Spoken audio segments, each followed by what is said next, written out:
Sarah Mitchell had rehearsed the words in the bathroom mirror for 3 nights straight before she finally found the courage to say them out loud to someone other than her own reflection. She was 29 years old, a kindergarten teacher in Asheville, North Carolina. With warm hazel eyes and dark auburn hair, she usually wore pulled back in a loose braid. On the 4th night, she said them to Jake Sullivan, the man she had loved for 3 years, the man she was supposed to marry in 5 months.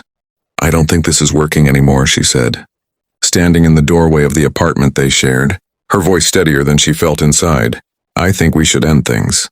Jake, a 31-year-old contractor with broad shoulders and kind brown eyes that had never once looked at her with anything but devotion, stared at her as though she had spoken in a language he didn't recognize.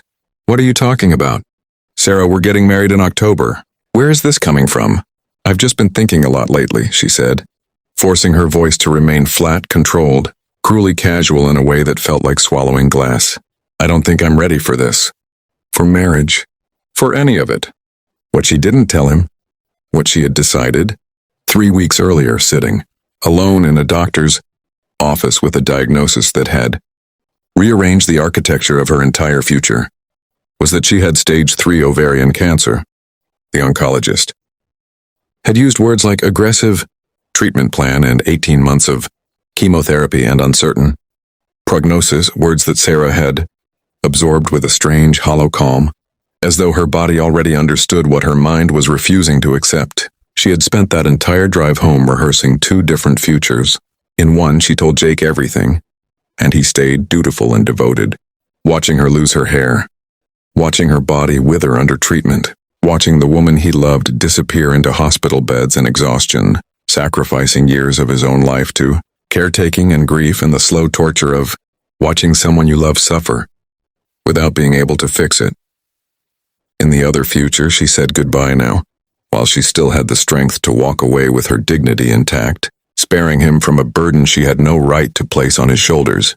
She chose the second future, believing with the misguided certainty of the truly self-sacrificing that love sometimes meant subtraction rather than addition, that the kindest thing she could do for Jake was to disappear before her illness turned him into a prisoner of her mortality.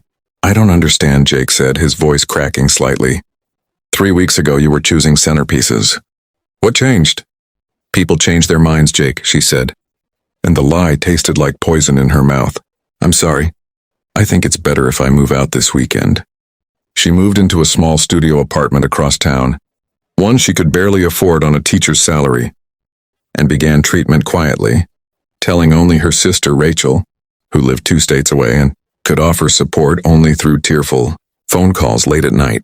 Sarah told her school she needed a medical leave for a personal health matter, vague enough to avoid questions, and she began the long, brutal process of chemotherapy alone, sitting in sterile infusion rooms with nothing but a paperback novel, and her own resolve to keep her from unraveling completely.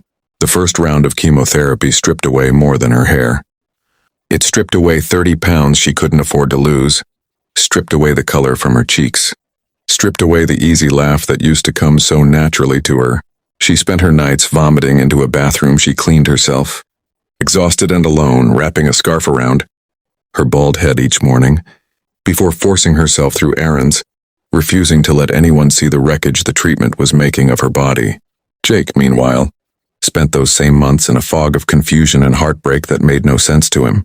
He had loved Sarah with the kind of steady, uncomplicated devotion that doesn't announce itself loudly but simply persists, day after day, in small acts of care.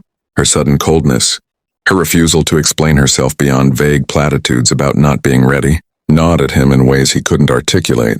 He threw himself into work, taking on extra contracting jobs to avoid the empty apartment that still smelled faintly of her shampoo, still held her forgotten reading glasses in a drawer she hadn't emptied. It was Rachel who finally broke the silence. 5 months into Sarah's treatment, unable to watch her sister suffer in isolation any longer, while a man who deserved to know the truth wandered around, confused and grieving a relationship he didn't understand the real reason for ending.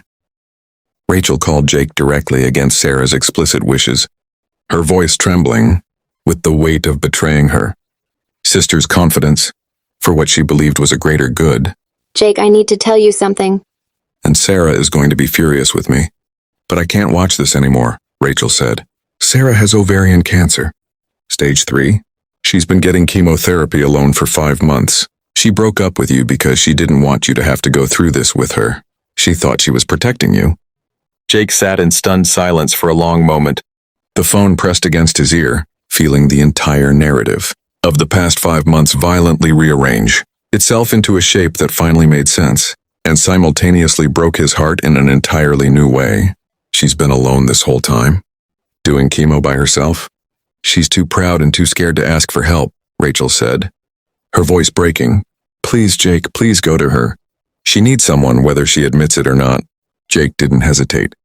He drove straight to the address Rachel gave him, a modest apartment complex on the other side of Asheville, his hands shaking on the steering wheel the entire way, replaying every confused, hurt conversation from the past 5 months, seeing them now through the lens of a woman trying desperately to protect him from a pain she believed he shouldn't have to carry. When Sarah opened the door, wrapped in an oversized sweater, a soft cotton scarf covering her bald head, thinner and paler than he had ever seen her, her hazel eyes widened in shock and immediate humiliated panic. Jake, what are you doing here? How did you? She stopped, understanding crashing over her features. Rachel told you. Why didn't you tell me? Jake's voice cracked, tears already forming in his eyes as he took in the full reality of what she had been hiding, what she had been enduring completely alone. Sarah, why would you do this to yourself, to us? Because you didn't sign up for this, Sarah said, her own tears finally breaking free after months of forced composure. You didn't sign up to watch me disappear, to spend your evenings in hospital waiting rooms, to plan a future around chemotherapy schedules and uncertain prognoses. I didn't want to trap you in that life, Jake. I love you too much to do that to you. You don't get to make that decision for me, Jake said, stepping closer, his voice firm despite the tears streaming down his face. You don't get to decide what I can and can't handle. That's not love, Sarah. That's control disguised as sacrifice. Love means I get a say in whether I stay and fight beside you. You took that choice away from me. Sarah broke down completely then.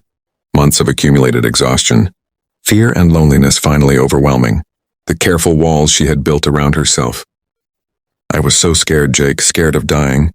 Scared of you watching me die. Scared of becoming a burden you resented. Scared of every possible outcome except the one where I just disappeared quietly and let you keep the life you deserved.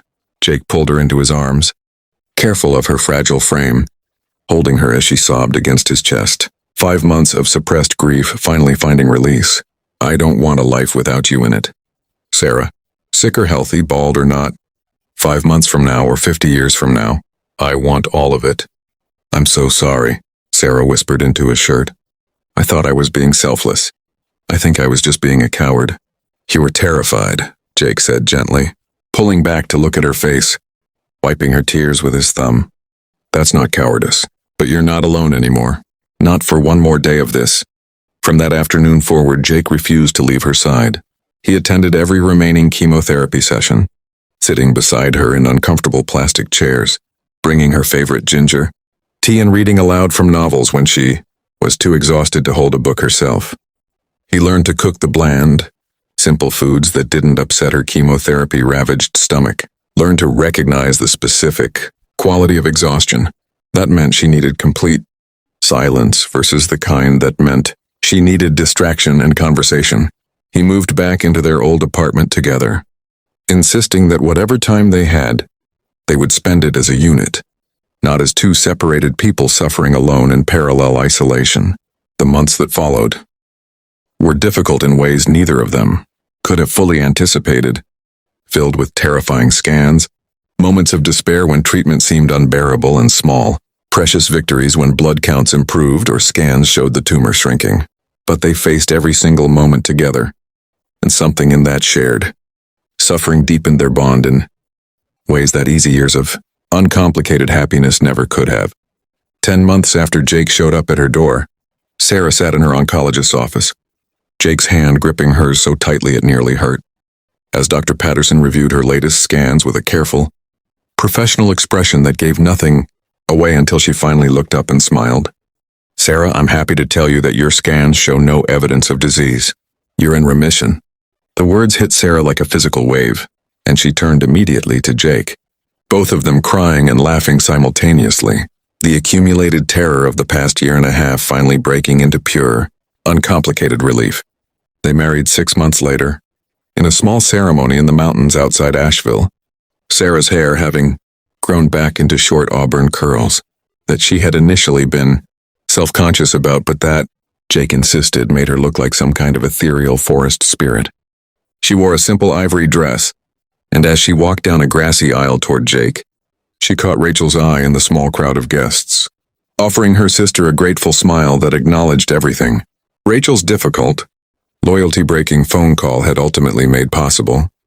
During his vows, Jake held both her hands and said, "I fell in love with you for 1,000 ordinary reasons, but I married you for one, extraordinary one, because you taught me that real love isn't about protecting someone from pain by disappearing.